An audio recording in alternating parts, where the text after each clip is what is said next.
What is going on, YouTube people? Today, I kind of wanted to just walk through the process of gearing up for a larger than normal purchase.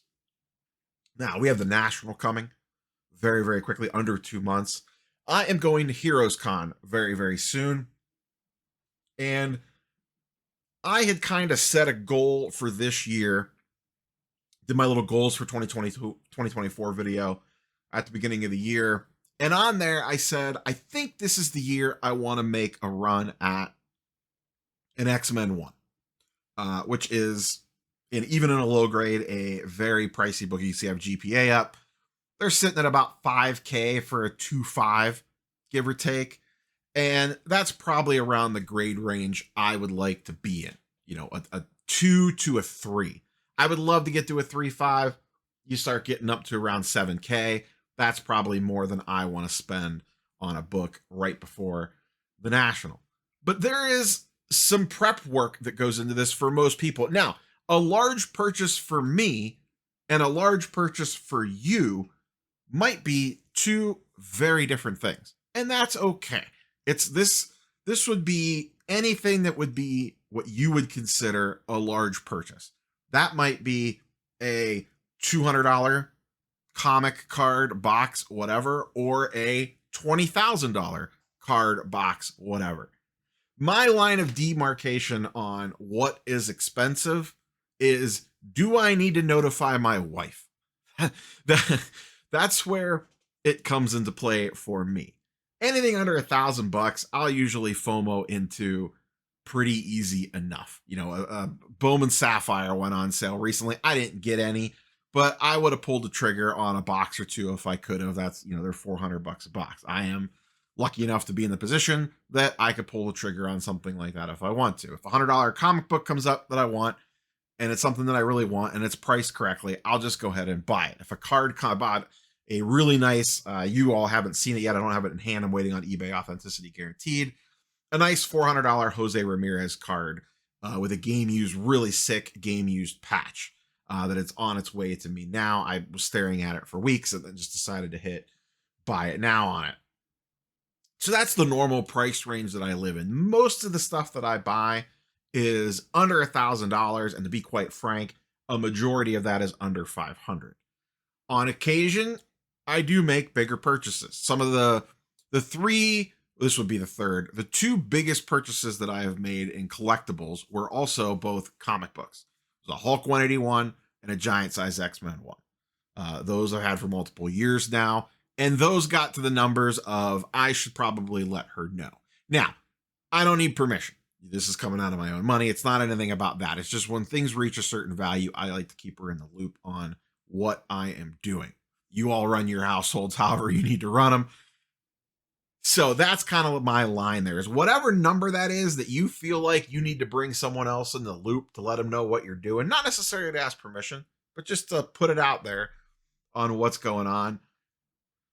That number is going to be different for everyone, and that's perfectly fine. The long and the short of it is, whenever you're going to make one of these larger purchases, and it's probably typically something that you want to, is going to be a key part of your collection. Grail gets thrown around a lot. The word grail, the term grail. To me, personal grails change all the time. Some people try to attach a monetary value to it. Some people try to attach a rarity to it. To me, it's a little bit of both. It's a little bit of neither. It's just whatever for you personally in your situation takes you out of your normal day-to-day to go acquire said item. To me, that is leaning towards grail territory. It's not in your everyday business to go for something like this. You have to plan for it. You have to set money aside. Maybe you have to sell some other things. That's just to gather the funds for it. Then once you have the funds for it, you actually have to go find it. I don't think it has to be some big epic quest for like a 1 of 1 or something crazy like that, but that's kind of my loose definition. So for this is a goal I set out at the beginning of the year. And I didn't know 100% that I was going to get there. I would like to also buy this in person, which with Heroes Con coming up is going to be my best opportunity of the year to pull off something like this. So Throughout the year, I have been one, slowly setting some money to the side for this. Every month, I've been setting a little bit to the side, no specific number, just kind of depending on what was going on. If I sold some stuff on eBay, sold a couple cards at a local show, I would, throw a little bit of cash to the side. I would just move some things over to the side. Sold some stuff on ComC, I would segregate part of that off to the side as well. And I've been doing that for, the last 6 months or so, kind of heading into Heroes Con. The other part of this, and I think maybe this is just a me problem. I think sometimes, and once again, the dollar amounts don't matter. I think sometimes we forget all the different random places that we have random little stacks of cash stored. What do I mean by that? I had money in my ComC account. I wanted to pull some of that out to use for this purchase. I had eBay spendable funds. I usually keep a few $100 in there. If I want to buy something on eBay, I just use that. But it had built up a little bit, so I wanted to pull some of that out of there. I had money in PayPal. Not a ton, but I usually keep some money in there. If I want to buy a box or something to rip on the channel, I usually use PayPal to kind of fund those purchases.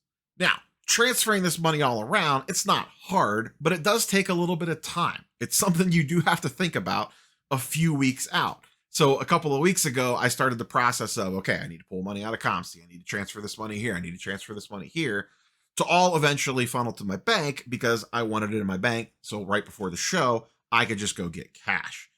Because as we all know, when you go to these shows, cash is king.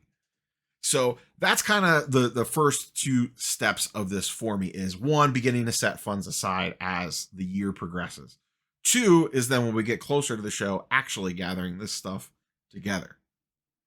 The third one is for the last month or 2, I have been closely paying attention to prices. Where does the market currently sit for something like this?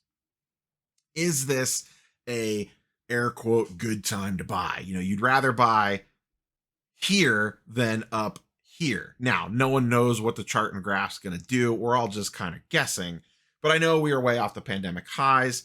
I do have a little fear of the X-Men coming into the MCU specifically for this item that could cause it to maybe bounce back up again. X-Men 97 alone moved a bunch of X-Men keys.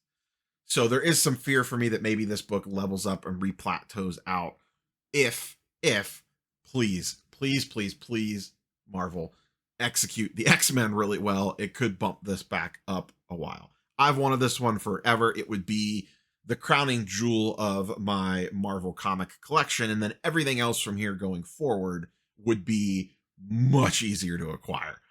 This is the big one. I'd have Giant Size 1, Hulk 181, and now X-Men 1 as kind of the 3 primary pillars of that collection as the figurehead, if you will. So that's kind of the next part of this is doing all the market research for it. Do I feel comfortable buying it around this time? The other thing is realizing how this is going to impact future purchases for the short to medium term. Because I've kind of been allocating this money to the side, I'll be pulling it out, kind of gathering it up and going to air quote, make a play on this. It is going to affect me in the short to medium term. If something really cool comes up that is outside that normal $500-ish range that I like to live in, I might have to let it pass. I might have to let it go. I have very strict rules in place when it comes to spending money on this collectible nonsense, whether it's cards, comics, or whatever. And the money has to come out of certain accounts for it. And if the money is not there, then it is not getting bought. I've talked about this plenty of times before. I got into some very messy situations with credit card debt as a 18, 19-year-old. And ever since I paid that debt off, I have been very, very cognizant of not going outside my means for this stuff. So there is probably going to be, and once again, I always have to find the item. That's the other part of this. We'll talk about that more in a minute.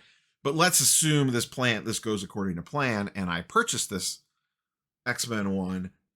That is going to probably cause me to miss some things in the short term, and I have to mentally be okay with that. I cannot FOMO into that and feel bad about the fact that, hey, you acquired this thing it is going to impact you in the short to medium term, that you might not be able to chase as much, or something crazy is going to come up. You know how this all works. Something is going to pop up and I'm going to see it and I'm going to want it. And I'm going to have to say, nope, turn around and look at the X-Men one that's behind you on display. That's that for right now. Re-gear back up again. And that leads me to the thing I just kind of hinted about, is actually finding the thing. I want to buy this in person. I'm sure I could find one online. My preference is to purchase it in person, especially a book like this in a lower grade. I really want to see it in person and see how it presents.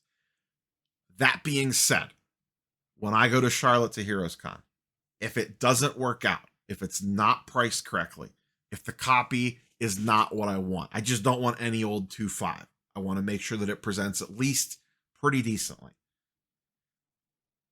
I will not be afraid to walk out of there without having one. I will not be disappointed. It will not be a failure. If I go all the way down there and it's not there, I am not going to force the issue on a potentially $4,000 to $6,000 comic book and not get what I want. So I also have to get mentally in place for that as well. That you're going to walk in there and you might not find it, or you might find it and it just might not work out. Maybe it's too expensive. Maybe the dealer doesn't want to come down to the price range that I think it should be in. I'm not going to force the issue on it. So there's that as well. Now, I do have a little bit of a backup plan. If this doesn't work out, this is also, and the way that this happens to work out is that Heroes Con is always 1 month before, give or take, the National.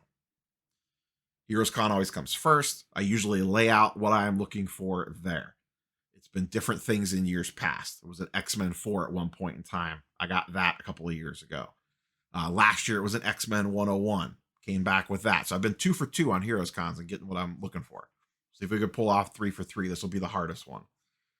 But if that doesn't all work out, or whatever I don't spend at Heroes Con, this same pool of funds that I have been gathering together, I then roll into the National a month later. And then I will come up with my plan of attack for the National, depending on what happens at Heroes Con. So just some things to kind of keep in mind if there is a larger thing that you are on the prowl for. Start planning for it ahead of time. Be disciplined. Set some stuff aside. Build up to it. Plus, let's not forget, that's the fun of all this. Like, the chase, sometimes, I think we all feel this in a lot of cases, the chase for an item like this, that's almost the more exciting part than handing the cash over and them handing you the item and then you walking out with it. That's exciting too, but that build up, that, am I going to find it? Oh, I found it. Can I negotiate a good deal on it? Is this going to be the one? Oh, there's another one over here. Whatever it is, that trying to hunt it down part is sometimes the most enjoyable part of all this. So it doesn't have to be at the snap of your fingers and you press a button and it comes to your door. Like, let's kind of not forget why we're all doing this. That's part of the reason also why I'd like to buy it in person, is to kind of add that little bit of juice to it, to enjoy that experience of it all, of tracking it down. And if that does, like I said, if it doesn't work, it doesn't work. I have, this is not a book I would probably buy at New York Comic Con, just because I would not want to tote it around New York in a backpack till I got it back to my room and all that stuff. This would probably be something I would look to maybe either wait a year. I might wait a whole nother year until the following Heroes Con, or try to get to another Comic Con, or maybe go online. I'm not against buying it online. My preference is just to not to. If a good deal really came along and it was priced correctly and it was online, I would pull the trigger on it, but I would prefer to do this one in person as much as possible. So just some kind of things to keep in mind. I don't know, do you all kind of go through any sort of process or similar things when you are gearing up for a higher end purchase that is something well outside the norm of what you might do? Let me know in the thoughts, or let me know in the comments down below, or if you have any other little tips or tricks when you're kind of gearing up for something like this. The other thing I've been doing too is actively selling a little bit more. There's some stuff over the last couple of local shows over the last month that I've been really kind of going through my card inventory and saying, would I rather have this as trade bait, or would I rather just have the cash? And like I said, 9 times out of 10, cash is always king. So that's all I got for you, boys and girls. Hope this was helpful. Catch you boys and girls on the next one. Peace.